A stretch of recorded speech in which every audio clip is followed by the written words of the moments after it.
Hello students. So in the video la cycloidal curve construction part பார்க்க போறோம். அதுக்கு முன்னாடி cycloidனா என்னன்னு சொல்லி பார்த்துருவோம். Cycloid is the curve generated by a point P on the circumference of the circle which moves along a straight line without slipping. Okay. இப்போ ஒரு circle இருக்கு. இது clockwise directionல ஒரு லைன் மேலே ரோல் ஆகிக்கிட்டு இருக்கு அப்படின்னு இமேஜின் பண்ணிக்கோங்க. இப்போ இந்த சர்க்கிளில் இந்த பாயிண்ட் பி வந்து சர்க்கிள் மூவ் ஆகும் போது இந்த பாயிண்ட் பியோட லோக்கஸை ட்ரேஸ் பண்ணுறது தான் cycloid of the curve, cycloid of the circle. இப்போ இந்த சர்க்கிளோட சென்டர் பாயிண்ட் ஓ இங்கே இருக்குது. இந்த சர்க்கிள் கிளாக் வைஸில் ரோல் ஆகி சென்டர் பாயிண்ட் இங்கே வந்துருச்சு அப்படின்னா பாயிண்ட் பியோட லொக்கேஷன் எங்கே இருக்கும். அதே மாதிரி சென்டர் பாயிண்ட் இங்கே இருக்கும் போது பாயிண்ட் பியோட லொக்கேஷன் எங்கே இருக்கும். அதே மாதிரி சென்டர் பாயிண்ட் இங்கே இருக்கும் போது பாயிண்ட் பியோட லொக்கேஷன் எங்கே இருக்கும். அது மாதிரி ஸோ இந்த பாயிண்ட் பியோட லொக்கேஷனை ட்ரேஸ் பண்ணுறது தான் cycloid of a circle. Okay, so இந்த சர்க்கிள் ரோல் ஆகிட்டு இருக்குல்ல, இதுக்கு பேர் ரோலிங் சர்க்கிள்னு சொல்லுவாங்க. Okay, or base circle, rolling circle or base circle. The line on which the circle rolls is known as base line. இந்த லைனுக்கு மேலே சர்க்கிள் ரோல் ஆகுதுல, அந்த லைனுக்கு பேர் தான் பேஸ் லைன் சொல்லுவாங்க. இந்த ரோல் ஆகிற சர்க்கிளுக்கு பேர் rolling circle or base circle. Okay, இப்போ இந்த சர்க்கிள் வந்துட்டு ஒரு லைன் மேலே ரோல் ஆணுச்சு அப்படின்னா எவ்வளோ டிஸ்டன்ஸ் ட்ராவல் ஆகும் அப்படின்னா சர்க்கம்ஃபரன்ஸ் ஆஃப் த சர்க்கிள் லென்த்துக்கு ட்ராவல் ஆகும். ஓகே, இது ஒரு கான்செப்ட், அதை ஞாபகம் வச்சுக்கோங்க. ஒரு சர்க்கிள் ஒன் ரெவல்யூஷனுக்கு எவ்வளோ டிஸ்டன்ஸ் ட்ராவல் ஆகும் அப்படின்னா circumference of the circle. So circumference of the சர்க்கிளோட ஃபார்முலா வந்து πd. ஸோ இந்த கான்செப்ட் நம்ம கன்ஸ்ட்ரக்ஷன் பார்ட்டு ட்ரா பண்ணும்போது கண்டிப்பாக யூஸ் ஆகும். ஓகே, ஸோ இதுதான் வந்துட்டு சைக்ளாய்டோட definition. So cycloid is the curve generated by a point P on the circumference of a circle which moves along a straight line without slipping. Okay, next நம்ம sum பார்க்கலாம். Sum பாருங்க. Draw a cycloid of a circle of diameter 50 mm for one revolution. Also draw a tangent and normal to the curve at any point on the curve. First diameter of the circle given டேட்டாவில் எழுதிங்க. d is equal to 50 mm. So diameter வந்துட்டு 50 mm, therefore radius equal to diameter divided by 2, அப்போ 25 mm. So இதை வச்சு நம்ம circumference of the circle calculate பண்ணிக்கணும். Circumference of the சர்க்கிளுக்கு formula தெரியும், 2πr. So 2 × π × r 25 mm. Okay, so calculate பண்ணோம்னா 157 mm வருது. ஸோ இன்வல்யூட்டில் நம்ம லென்த்தை டிவைட் பண்ண மாதிரியே இங்கேயும் சர்க்கம்ஃபரன்ஸ் லென்த்தை 12 ஈக்குவல் பார்ட்ஸாக டிவைட் பண்ணணும். Okay, so circumference length into 12 equal parts அப்படின்னா சர்க்கம்ஃபரன்ஸோட லென்த் வந்து 157. இதை 12 ஈக்குவல் பார்ட்ஸாக நம்ம பிரிக்கணும் அப்படின்னா 157 divide by 12 is equal to 13.08. So அப்ராக்சிமேட்டாக 13 mm கிடைக்கும் நம்மளுக்கு. இப்போ நம்ம கன்ஸ்ட்ரக்ஷன் பார்ட் பார்க்கலாம். ஸோ கன்ஸ்ட்ரக்ஷன் பார்ட்டில் ஃபஸ்ட்டு மார்ஜின் ட்ரா பண்ணிடுங்க. ட்ரா பண்ணிட்டு சர்க்கிள் ஆஃப் கிவன் டைமென்ஷன், சர்க்கிளோட ரேடியஸ் எவ்வளோ கொடுத்துருக்காங்க, 25 mm கொடுத்துருக்காங்க. ஸோ 25 mm ரேடியஸ் வச்சு ஒரு சர்க்கிள் ட்ரா பண்ணிக்கங்க. So next draw the diametric line, அதாவது ஒரு டயாமெட்ரிக் லைன் ட்ரா பண்ணிடுங்க. ஹரிசாண்டல் டயாமெட்ரிக் லைன் இந்த மாதிரி ட்ரா பண்ணிடுங்க. சென்டர் மார்க் பண்ணிடுங்க, centre of the circle. So இப்போ நம்ம இன்வல்யூட்டில் சர்க்கிளை 12 ஈக்குவல் ஆஃப்ஸாக பிரிப்போம். அதே மாதிரி இப்போ இந்த சைக்ளாய்ட்லையும் 12 ஈக்குவல் ஆஃப்ஸாக பிரிக்கணும். ஸோ 360 டிவைடட் பை 12 வந்து 30 டிகிரி. ஸோ ஒவ்வொரு செக்மெண்ட்டும் 30 டிகிரிக்கு நம்ம எடுக்கணும். ஃபஸ்ட்டு செக்மெண்ட் 30 டிகிரியில் வச்சுக்கோங்க. நெக்ஸ்ட்டு 60 டிகிரி, அப்புறம் 90 டிகிரி, 90 + 30 120, அப்புறம் 150, 180. ஓகே, ஸோ மேலே ஃபுல்லாக மார்க் பண்ணிங்க. Since circle is a symmetrical object, so மேலே மட்டும் நம்ம மார்க் பண்ணால் போதும், அதை எக்ஸ்டெண்ட் பண்ணாலே கீழே உள்ள பாயிண்ட்லாம் நம்மளுக்கு கிடச்சிரும். ஓகே, இப்போ நம்ம இதை எக்ஸ்டெண்ட் பண்ணிக்கலாம். ஸோ 30 டிகிரிக்கு இங்கே பாயிண்ட் வச்சுருக்கோம். அதுக்கு நேராக இங்கே ஸ்கேலை வச்சு இந்த மாதிரி எக்ஸ்டெண்ட் பண்ணிக்கோங்க. நெக்ஸ்ட்டு அதே மாதிரி 60 டிகிரி பாயிண்ட்டையும் எக்ஸ்டெண்ட் பண்ணிக்கணும்.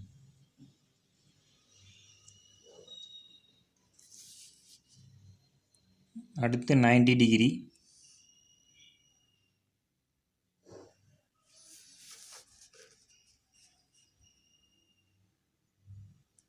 அடுத்து 120 டிகிரி பாயிண்ட்டையும் எக்ஸ்டெண்ட் பண்ணிக்கங்க. இதே மாதிரி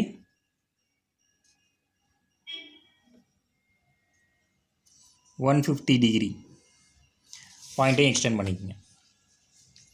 எக்ஸ்டெண்ட் பண்ணிவிட்டு இங்கே ஃபுல்லாமே நம்பரிங் போடணும்.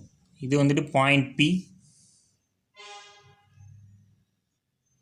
பாயிண்ட் 1, 2, 3, 4, 5, 6, 7, 8, 9, 10, 11 நம்பரிங் போட்டுட்டு இப்போ பாயிண்ட் Pலேருந்து சர்க்கம்ஃபரன்ஸ்லேருந்து நம்ம கால்குலேட் பண்ணி வச்சுருந்தோம். ஸோ சர்க்கம்ஃபரன்ஸ்லேருந்து வந்து 157 mm. 157 mmக்கு ஸ்ட்ரெயிட் லைன் ட்ரா பண்ணணும். அந்த 157 mm 12 ஈக்குவல் ஹாஃப்ஸாக பிரிக்கணும். Next step. Next point Pலேருந்து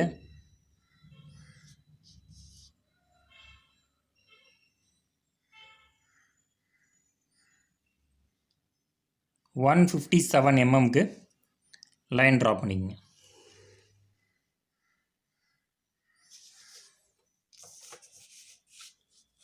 draw பண்ணிவிட்டு இப்போ இதை 12 ஈக்குவல் ஹாஃப்ஸாக பிரிச்சுக்கோங்க. ஸோ 157 டிவைட் பை 12 போட்டோம் அப்படின்னா 13.09 அப்ராக்சிமேட்டாக 13 mm கிடைக்குது நம்மளுக்கு. ஸோ 13 mm நம்ம இதில் மார்க் பண்ணிக்கணும்.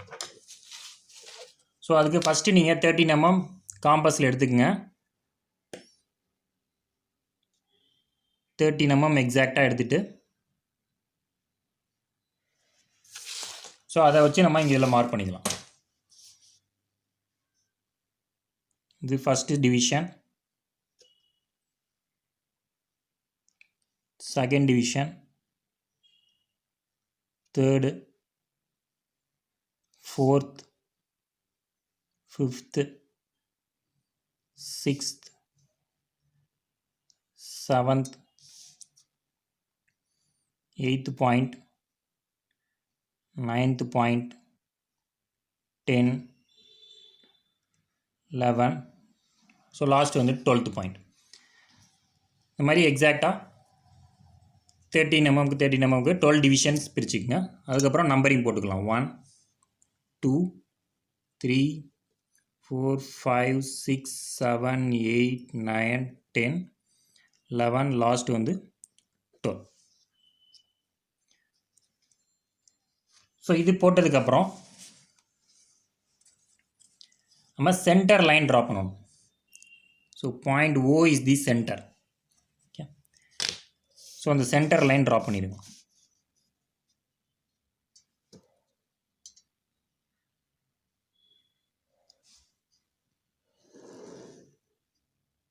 இந்த மாதிரி சென்டர் லைன் பாயிண்ட் 12 வரைக்கும் ட்ரா பண்ணணும். 12 அப்படியே மேலே எக்ஸ்டெண்ட் பண்ணிக்கலாம்.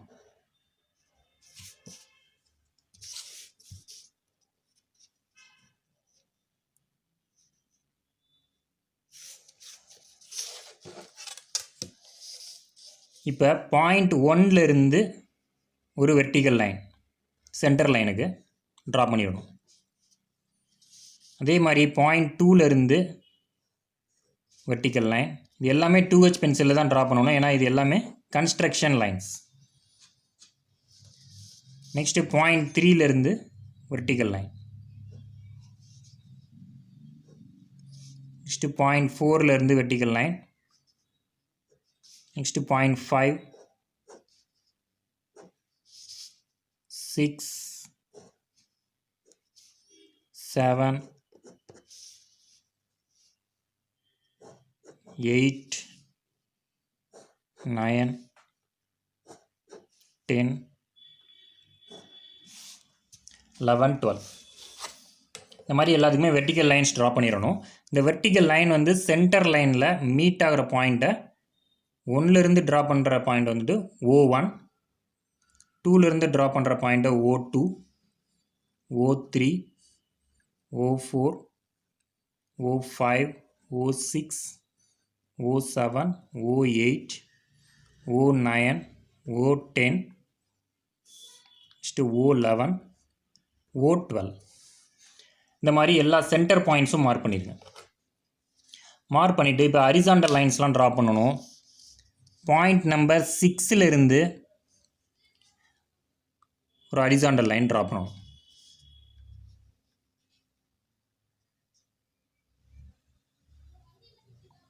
பாயிண்ட் நம்பர் 6லேருந்து ஹரிசாண்டல் லைன். அதுக்கப்புறம் பாயிண்ட் நம்பர் 7ஐயும் 5ஐயும் ஜாயின் பண்ணி ஒரு ஹரிசாண்டல் லைன் ட்ரா பண்ணணும். ஸோ நான் அப்ராக்சிமேட்டாக தான் ட்ரா பண்ணுறேன். இங்கே கரெக்டாக ட்ராயிங் இன்ஸ்ட்ருமெண்ட்லாம் யூஸ் பண்ணி போட்டிங்கன்னா உங்களுக்கு கிளியராக வரும். 7ஐயும் பாயிண்ட் நம்பர் 5ஐயும் ஜாயின் பண்ணி ஹரிசாண்டல் லைன். அடுத்து 4ஐயும் 8ஐயும் ஜாயின் பண்ணி ஹரிசாண்டல் லைன். பாயிண்ட் நம்பர் 4ஐயும் 8ஐயும் ஜாயின் பண்ணுவோம். 8ஐயும் ஜாயின் பண்ணி ஒரு ஹரிசாண்டல் லைன். அடுத்து 3, 9 தான் நம்ம சென்ட்ரல் லைனாக ட்ரா பண்ணியிருக்கோம். அடுத்து 2ஐயும் 10ஐயும் ஜாயின் பண்ணி ஒரு ஹரிசாண்டல் லைன் ட்ரா பண்ணணும்.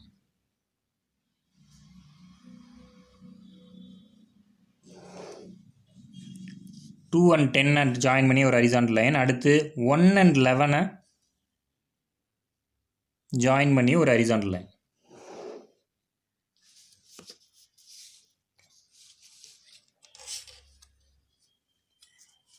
சரி, நெக்ஸ்ட் ஸ்டெப்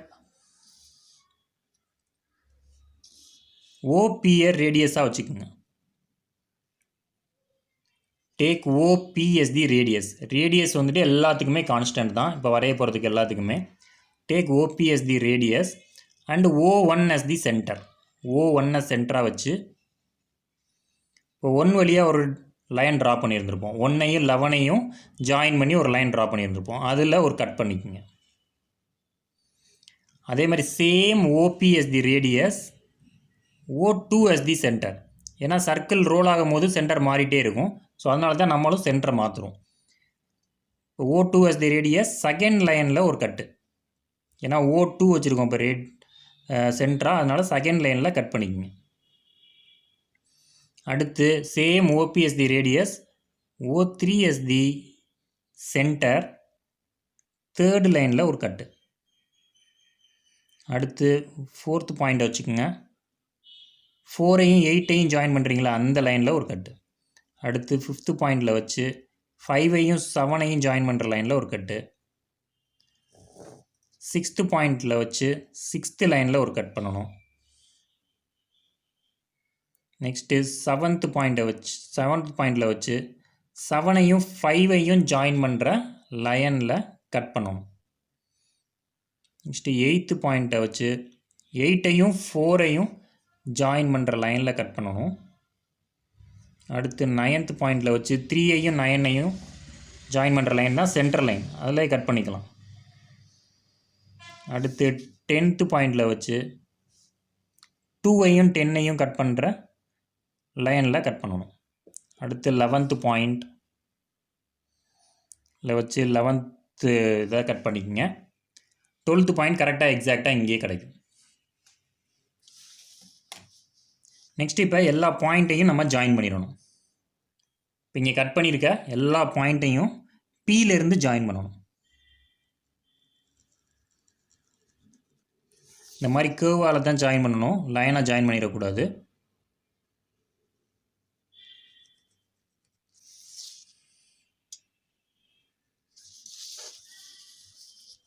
ஸோ இந்த கேர்வ் தான் சைக்ளாய்டல் கேர்வ். ஓகே, ஸோ இந்த கேர்வை மட்டும், இந்த கேர்வ் டேஞ்சன்ட் நார்மல், இதை மட்டும்தான் நம்ம ஹெச்பி பென்சிலில் ட்ரா பண்ணணும். ரிமைனிங் எல்லாமே கன்ஸ்ட்ரக்ஷன் லைன், ஸோ அதெல்லாம் வந்து 2H பென்சிலில் தான் ட்ரா பண்ணணும்.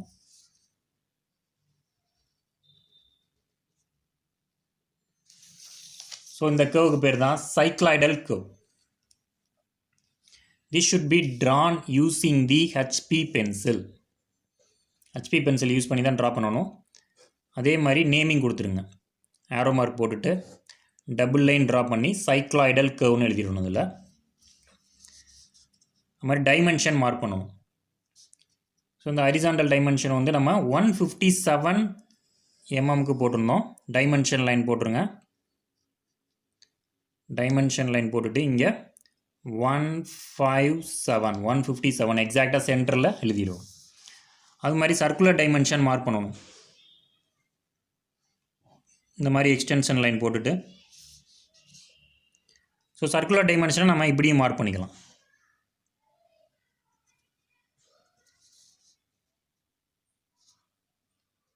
ஓகே,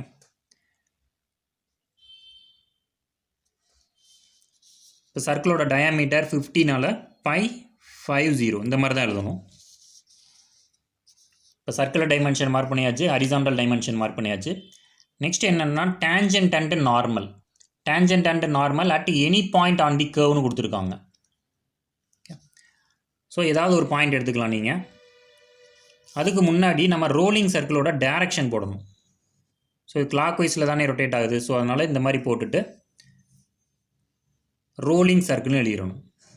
இதில் ஆரோ மார்க் போட்டு டபுள் லைன் போட்டு இங்கே ரோலிங் சர்க்கிள்னு போட்டுருவோம். அதே மாதிரி இங்கே ஆரோ மார்க் போட்டு இங்கே டபுள் லைன் போட்டு பேஸ் லைன்னு இங்கே எழுதிடுங்க. நெக்ஸ்ட் இப்போ டேஞ்சன்ட் நார்மலுக்கு ப்ரொசீஜர் சொல்கிறேன். Take any point on the curve. ஏதாவது ஒரு பாயிண்ட் எடுத்துக்கோங்க. இப்போ இந்த பாயிண்ட் எடுத்துக்கிறேன். Take any point on the curve. இப்போ பாயிண்ட் பின்னு வச்சுக்கலாம். இப்போ ஓபியை ரேடியஸாக எடுத்துக்கோங்க. ஓபியை ரேடியஸாக எடுத்துக்கணும். ரேடியஸாக எடுத்துகிட்டு with P as the centre cut the centre லைனை கட் பண்ணுங்கள். அதாவது 3ஐயும் 9ஐயும் ஜாயின் பண்ணுறோம்ல ஒரு லைன், அதுதான் சென்டர் லைன். அந்த லைனை கட் பண்ணுங்கள். அது ஒரு பாயிண்டில் மீட் ஆகும். ஸோ ஏதோ ஒரு பாயிண்டில் மீட் ஆகும். அது பாயிண்ட் டின்னு வச்சுக்கலாம். இப்போ இந்த பாயிண்ட் டியையும் நான் அப்ராக்சிமேட்டாக தான் ட்ரா பண்ணுறேன். உங்களுக்கு எப்படி வருதோ அதே மாதிரி நீங்கள் ட்ரா பண்ணுங்கள். பாயிண்ட் டியையும் இந்த பேஸ் லைனையும் கனெக்ட் பண்ணணும். இந்த பேஸ் லைனில் ஒரு பாயிண்டில் மீட் ஆகும். அது பாயிண்ட் எல்லுன்னு வச்சுக்கலாம். நீங்கள் ஏதாவது ஒரு அல்ஃபாபெட் வச்சுக்கலாம். இப்போ இந்த எல் பாயிண்ட்டையும் பி பாயிண்ட்டையும் ஜாயின் பண்ணிங்க அப்படின்னா அதுதான் உங்களோட நார்மல். ஓகே, ஸோ இந்த நார்மலும் நீங்கள் ஹச்பி பென்சிலில் யூஸ் பண்ணி தான் ட்ரா பண்ணணும். Normal also you have to drawn using the HP pencil. So நார்மலுக்கு நம்ம பெர்பெண்டிகுலராக ஒரு லைன் ட்ரா பண்ணோம் அப்படின்னா அதுதான் உங்களோட டேஞ்சன்ட். நார்மலுக்கு பெர்பெண்டிகுலராக இருக்கணும். ஓகே, இங்கே ப்ரொடக்டரை வச்சு நம்ம மெஷர் பண்ணி கரெக்டாக பெர்பெண்டிகுலராக இருக்கிற மாதிரி ட்ரா பண்ணோம் அப்படின்னா அதுதான் உங்களோட டேஞ்சன்ட். ஸோ இப்போ நம்ம இதை நேமிங் பண்ணிடணும். இது வந்து நார்மல். அதே மாதிரி இங்கே ஆரோ மார்க் போட்டு இங்கே டேஞ்சன்ட்னு சொல்லி மென்ஷன் பண்ணிடுறோம். ஓகே, ஸோ இதான் வந்துட்டு சைக்ளாய்டல் கர்வுக்கான ப்ரொசீஜர். எதுவும் டவுட் இருந்துச்சு அப்படின்னா நீங்கள் கமெண்ட் செக்ஷனில் கமெண்ட் பண்ணலாம். தேங்க்யூ.